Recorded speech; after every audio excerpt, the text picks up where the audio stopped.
अच्छा, तो अब एक्सरसाइज 6.1 का क्वेश्चन नंबर 3 करना है।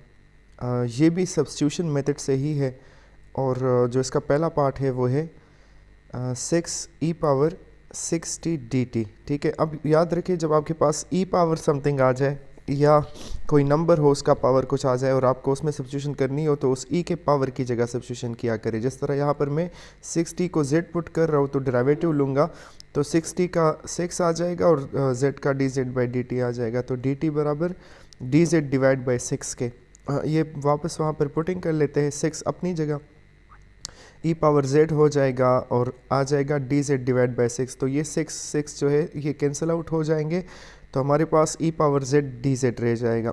और आपको मैंने जो क्वेश्चन 1 हम कर रहे थे उसमें मैंने आपको बताया भी था कि जब हम e पावर kz हमारे पास आ जाए तो उसका इंटीग्रल होगा e power kz divide by k। यहाँ पर मैं दोबारा भी लिखवा देता हूँ, इसका रीज़न मैं बता चुका था। ठीक है, तो यहाँ पर हमारे पास e पावर 1z है तो ये e power 1z divide by 1 या सिर्फ e पावर z हो जाएगा। आपको याद है बस e पावर x का डेरिवेटिव भी e पावर x होता था तो इंटीग्रेशन भी e पावर x होगा।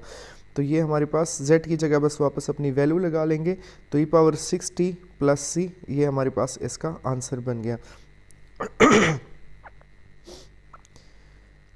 जो बी नंबर पार्ट है इसके पहले तीनों पार्ट्स ई पावर वाले हैं तो x e power 5x² plus 1 dx है। एक बार फिर e का जो पावर है 5x² प्लस 1 इसको हम पुट कर लेंगे z के बराबर। तो डेरिवेटिव लेना है दोनों साइड का, x² का 2x हो जाएगा तो 2 5 10 तो हमारे पास 10x प्लस 0 और dz/dx आ जाएगा। तो dx बराबर हो जाएगा dz डिवाइड बाई 10x के। सही है, अब ये dz/10x जो है वो इक्वेशन 1 में वापस पुट कर लेते हैं। तो x अपनी जगह e पावर z और dz/10x। तो यहाँ पर आप देख रहे हो कि ये हमारे पास x जो है वो कैंसिल हो जाएंगे। तो 1/10 को बाहर करके एक बार फिर हमारे पास इंटीग्रेशन आ जाएगा e पावर z का और e पावर z का इंटीग्रेशन एक बार फिर हमारे पास e power z plus c हो जाएगा। ठीक है, e power 1z divide by 1 plus c भी कह सकते हो। तो z को वापस पुट कर ले 5x² प्लस 1 के बराबर तो 1/10 e power 5x² plus 1 plus c ये हमारा आंसर बन गया।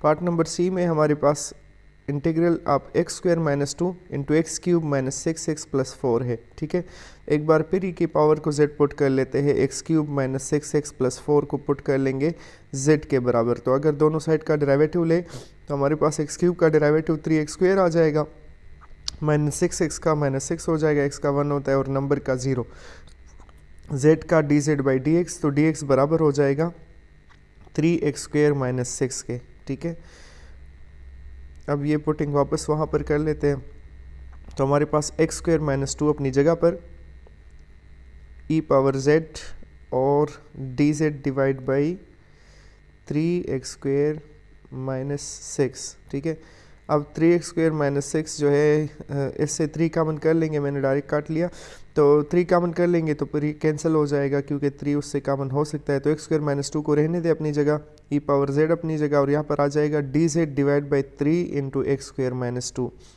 तो x² माइनस 2 दोनों जगह कैंसिल आउट हो जाएंगे। 1/3 को बाहर करके एक बार फिर आपके पास e पावर z का इंटीग्रेशन आ रहा है जो कि बराबर हो जाएगा e power z plus c के और बस z की जगह हम अपनी वैल्यू लगा देंगे। और z की वैल्यू क्या है, x³ माइनस 6x प्लस 4 है तो आपके पास आ गया 1/3 e power x³ minus 6x plus 4 और प्लस c हो जाएगा।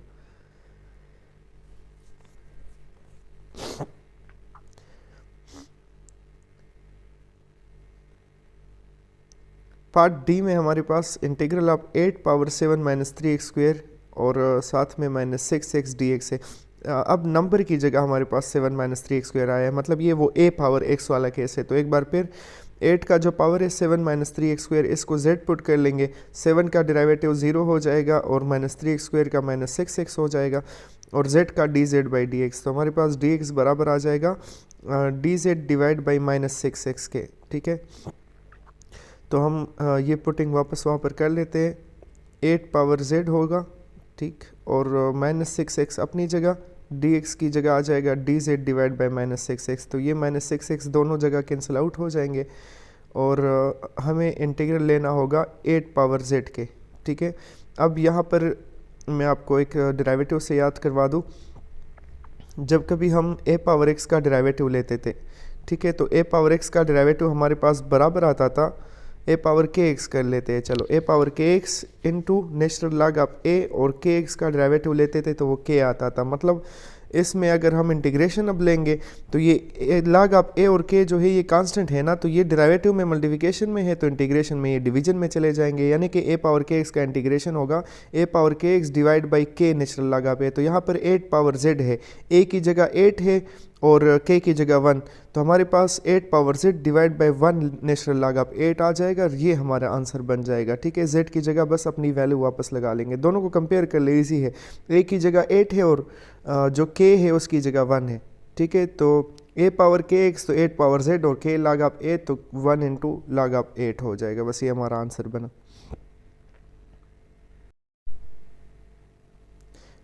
अब जब क्वेश्चन नंबर 4 जो है उसमें आप सब्स्टिट्यूशन से नहीं करना, हमें एक इक्वेशन मालूम करनी है किसकी, एक कर्व की जिसका स्लोप हमें इस क्वेश्चन में दिया गया है। ठीक है, और स्लोप उसका क्या है, वो बराबर है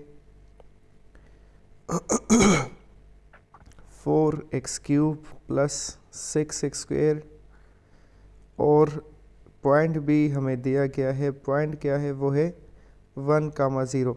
ठीक है, अब यहाँ पर बात ऐसी है कि जब आपको स्लोप दिया जाए उससे इक्वेशन मालूम किया जाए, याद होगा आपको डेरिवेटिव्स के क्वेश्चन में आपको इक्वेशन दिया जाता था, स्लोप मालूम करना होता था, तो हम स्लोप डेरिवेटिव से करते थे। Slope of tangent line he derivative होता है असल में। तो यहाँ पर जो आपको स्लोप दिया गया उसको मैंने dy/dx के बराबर लेना है और डेरिवेटिव इससे ख़त्म कर देनी है, तो डेरिवेटिव इंटीग्रेशन से ख़त्म होगी। तो सबसे पहले मैंने स्लोप को dy/dx लिखा, dx को दूसरी तरफ मूव किया और फिर दोनों साइड का इंटीग्रल। तो यहाँ पर d और इंटीग्रल कैंसिल आउट हो जाएंगे, रिवर्स है एक दूसरे के। x³ का इंटीग्रेशन होगा x⁴/4 और x² का इंटीग्रेशन x⁴3/3। वो ऑलरेडी आप समझ गए होंगे, पहले दोनों क्वेश्चन में हो चुके। तो यहाँ पर 4 कैंसिल आउट हो जाएगा। ठीक है, 6 डिवाइड बाई 3 से हमारे पास 2 आ जाएगा, तो आपके पास y की वैल्यू आ जाएगी x⁴ और प्लस 2x³ प्लस c। अब ये क्वेश्चन हमारे पास इसमें सिर्फ एक स्टेप रह गया है कि हमें c की वैल्यू भी मालूम करनी है। जो पॉइंट हमें दिया गया है उसको यूज़ कर लेंगे। ठीक है, पॉइंट 1,0 है, यानी कि इसमें x की वैल्यू 1 और y की वैल्यू 0 पुट कर लेंगे इस इक्वेशन में। तो पुट करके देखते हैं, हमारे पास आ जाएगा 0 = 1⁴ से 1 और प्लस 2 × 1³ से 2 आ जाएगा। तो मतलब c की वैल्यू हमारे पास -3 आ गई। c की यही वैल्यू वापस इक्वेशन 1 में लगा देंगे और हमारा क्वेश्चन कंप्लीट हो जाएगा। वो रिक्वायर्ड इक्वेशन हम मालूम कर चुके, x⁴ प्लस 2x³ और प्लस इंटू -3 या -3 डायरेक्ट लिख लो। तो ये हमारे पास इसका आंसर बना।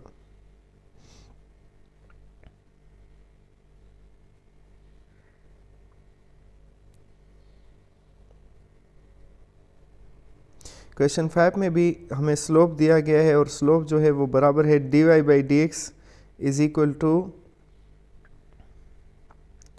x into 2x² - 1 whole square, और इसको भी हमने सॉल्व करना है और पॉइंट जो हमें दिया गया है वो 3,3 है। ठीक है, तो सबसे पहले तो dx को दूसरी तरफ ले जाएंगे, तो dy बराबर हो जाएगा x into 2x² - 1 whole square into dx।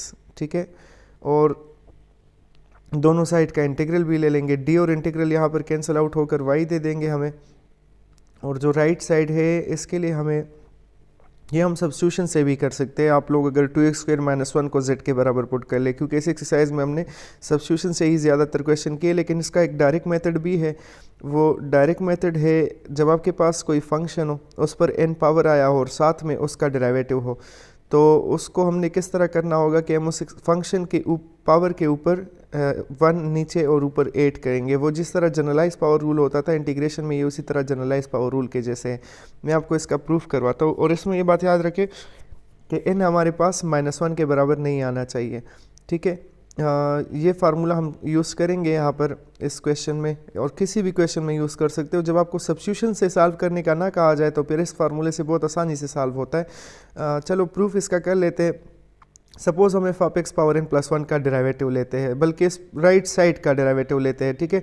1/n+1 बाहर चला जाएगा, ये n+1 नीचे आ जाएगा पावर से, डेरिवेटिव का पावर रूल और पावर से 1 माइनस, यानी कि n+1 -1, और अगेन डेरिवेटिव आप एफ ऑफ एक्स ले लेंगे जो कि हमारे पास एफ डैश ऑफ एक्स आ जाएगा फिर नेक्स्ट स्टेप में। तो यहाँ पर ये 1/n+1 और n+1 कैंसिल आउट हो जाएंगे, इसी तरह +1 -1 भी कैंसिल, तो हमारे पास रह जाएगा F of X power n और into F of X power n into F dash of x, यानी कि आप लोगों ने देख लिया कि F of X power n+1 divide by n+1 का derivative F of X power n F dash of x है। तो इसीलिए F of X power n F dash of x का इंटीग्रेशन हमारे पास फिर वही होगा कि F of X power n+1 divide by n+1, ठीक है। तो ये इसका इंटीग्रेशन बन जाएगा। तो हमने बस यही रूल यूज़ करना है, ये बहुत ज़्यादा यूज़ होता है, बहुत काम भी आता है और इजी भी है। इस तरह के क्वेश्चन, इसके क्वेश्चन पर हम सब्स्टिट्यूशन से करते थे ना, तो सब्स्टिट्यूशन के क्वेश्चन आप इस रूल से भी कर सकते हो। एक और रूल भी है, वो जब आ जाएगा किसी क्वेश्चन में तो फिर वो भी समझा दूंगा। यहाँ पर इसको यूज़ करना है यहाँ से तो वाई आ गया, 2x² -1 पर पावर है ना, ये एफ ऑफ एक्स के जैसे। तो 2x² -1 का डेरिवेटिव अगर हम देखें तो ये हमारे पास क्या आता है, इसका डेरिवेटिव हमारे पास आ जाएगा 4x - 0, यानी कि 4x आ जाएगा हमारे पास। इसका डेरिवेटिव अगर आ गया तो फिर अभी जो मैंने रूल प्रूव करवाया उसको हम यूज़ कर सकते हैं। तो वो इस तरह आएगा कि हमें x के साथ 4 चाहिए, तो मैंने 4 मल्टीप्लाई भी कर दिया, डिवाइड भी कर दिया, ठीक है, और 2x² -1 होल स्क्वायर को रहने दिया। तो आप देख सकते हो 2x² -1 यहाँ पर फंक्शन है, पावर है उस पर 2 और उसका डेरिवेटिव 4x मौजूद है, तो हम इसके पावर के साथ ऊपर नीचे 1 प्लस कर देंगे, तो 2x² -1 cube divide by 3 + c आ जाएगा।